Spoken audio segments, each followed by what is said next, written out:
Good morning. हमारी class agriculture biology जिसमें हम टॉपिक पढ़ रहे हैं जैव प्रौद्योगिकी। देखिए कल हमने जो है जैव प्रौद्योगिकी के महत्व की बात की थी, जिसके अंदर हमने जो है फर्स्ट इसके अंदर देखा बीटी कपास या बीटी कॉटन। यह जो है एक ट्रांसजेनिक फसल है जिसमें क्या किया गया है, बैसिलस थ्रियोजेनेसिस जो जीवाणु होता है उसके बीटी जीन का जो है इस्तेमाल हमने किया और इससे जो है बीटी कपास का जो है निर्माण किया है। यह जीन जो है हमने कपास की फसल वाले पादपों के अंदर हमने जो है स्थानांतरित किया, जिससे क्या हुआ, पादपों के अंदर जो है जो बॉलवर्म कीट होता है उसके प्रति जो है प्रतिरोधकता विकसित हुई। सेकंड इसके अंदर हम देखते हैं फ्लेवर सेवर टमाटर। फ्लेवर सेवर टमाटर, देखिए यह भी जो है टमाटर की एक जो है प्रतिरोधी किस्म वैज्ञानिकों के द्वारा तैयार की गई है, जिसमें क्या किया जा सकता है, टमाटर को जो है लंबे समय तक भंडारित करने के लिए इस फसल का जो है विकास किया गया है। होता क्या है कि टमाटर जो होता है इसको हम जो है ज्यादा लंबे समय तक भंडारित नहीं कर सकते, क्योंकि ज्यादा लंबे समय तक जब टमाटर को भंडारित किया जाता है तो टमाटर जो होता है यह क्या होता है, सड़ने लग जाता है। टमाटर के अंदर क्या होता है, एक विशिष्ट प्रकार का एंजाइम होता है जो टमाटर की झिल्ली को क्या करता है, गलाने लगता है। इस एंजाइम को हम बोलते हैं पॉलीग्लैक्टोयूरिनेज। यह एंजाइम जो होता है यह क्या करता है, जो टमाटर की जो झिल्ली होती है उसको यह क्या कर देता है, गलाना शुरू कर देता है, और उस कारण से क्या होता है, टमाटर का लंबे समय तक जो है भंडारण नहीं हो पाता। तो फ्लेवर सेवर टमाटर की जो किस्म है इसके अंदर क्या किया गया है कि टमाटर के उस जीन को पहचाना गया जो क्या करता है, पॉलीग्लैक्टोयूरिनेज एंजाइम का क्या करता है, संश्लेषण करने के लिए जो है जिम्मेदार होता है। तो उस जीन को क्या कर दिया गया, निष्क्रिय कर दिया गया है, जिसके कारण से जो टमाटर उत्पादित होते हैं वह लंबे समय तक क्या होते हैं, खराब नहीं होते हैं। तो इस प्रकार से क्या किया गया है, फ्लेवर सेवर टमाटर का जो है विकास किया गया है। सेकंड इसके अंदर जो आता है वह होता है ट्रांसजेनिक मक्का।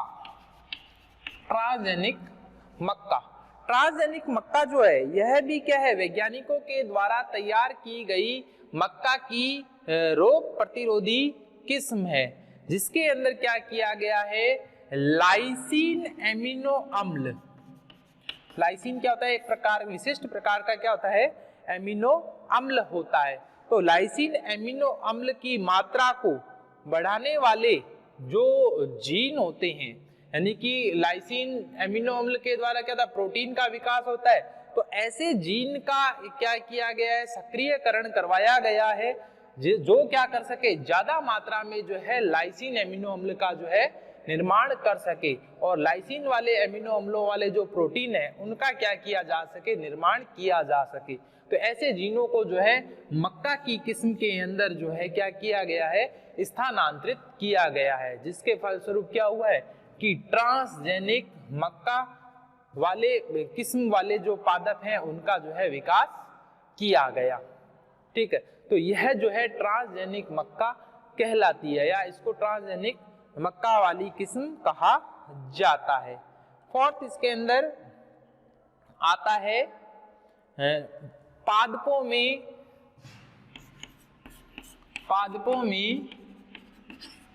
नाइट्रोजन स्थिरीकरण।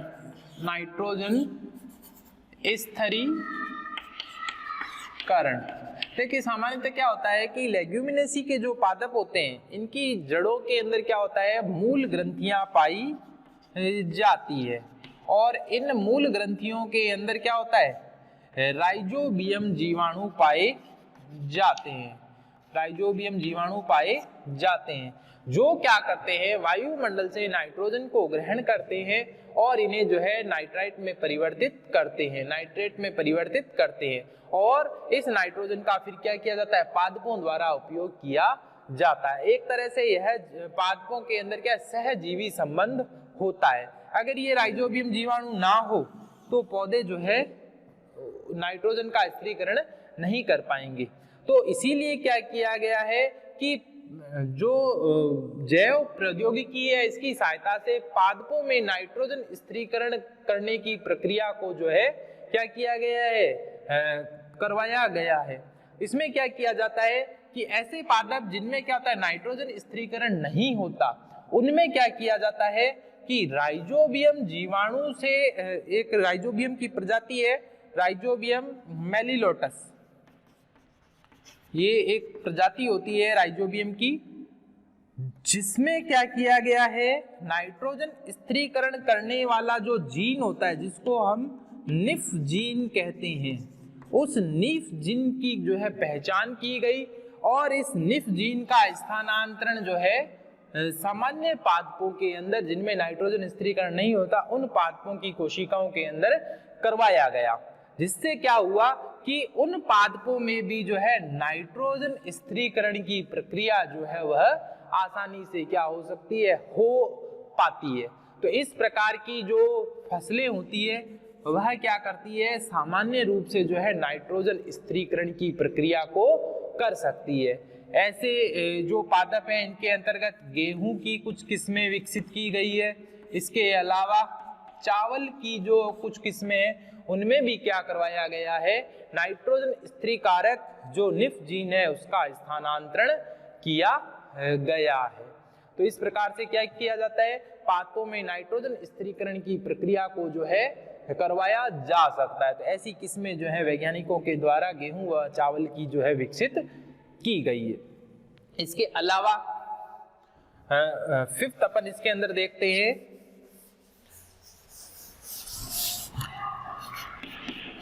खरपतवार नाशियों का प्रबंधन।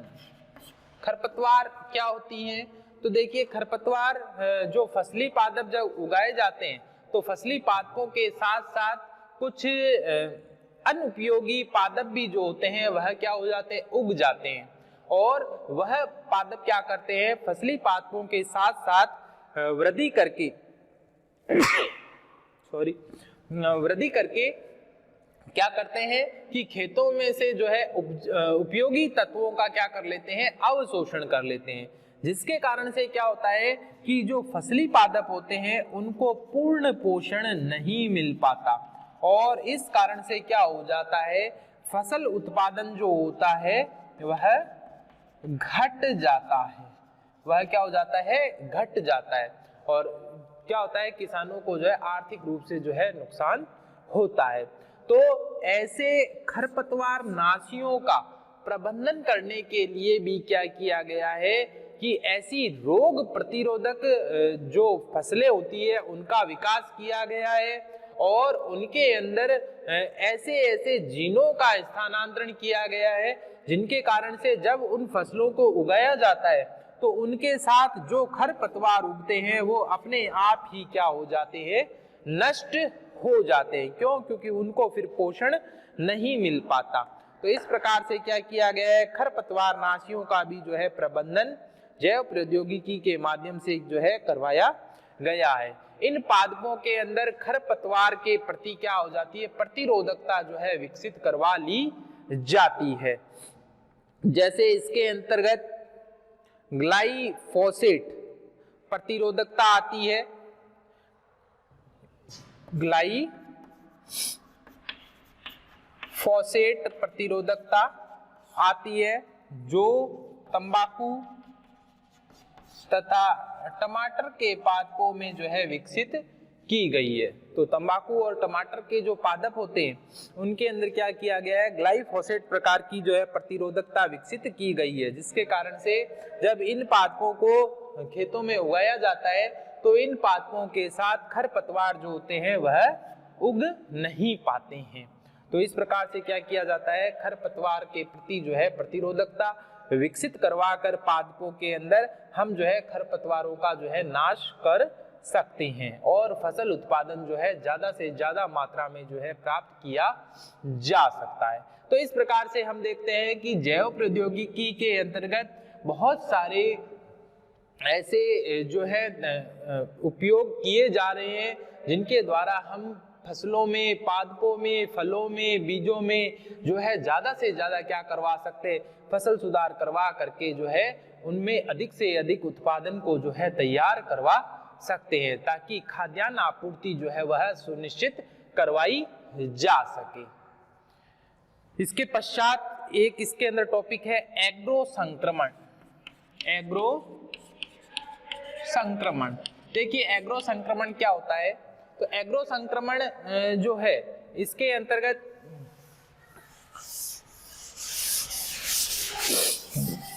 यह एक संक्रमण ही है जिसमें क्या किया जाता है कि जो वायरस होते हैं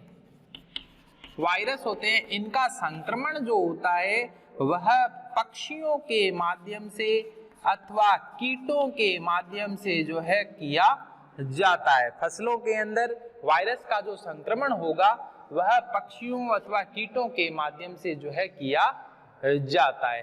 तो इस प्रकार के संक्रमण को हम जो है एग्रो संक्रमण कहते हैं। यह फसली पादपों के अंदर वायरस का जब संक्रमण होता है तो यह पक्षियों व कीटों के माध्यम से करवाया जाता है। तो इसे हम जो है क्या कहते हैं, एग्रो संक्रमण कहते हैं। Thank you.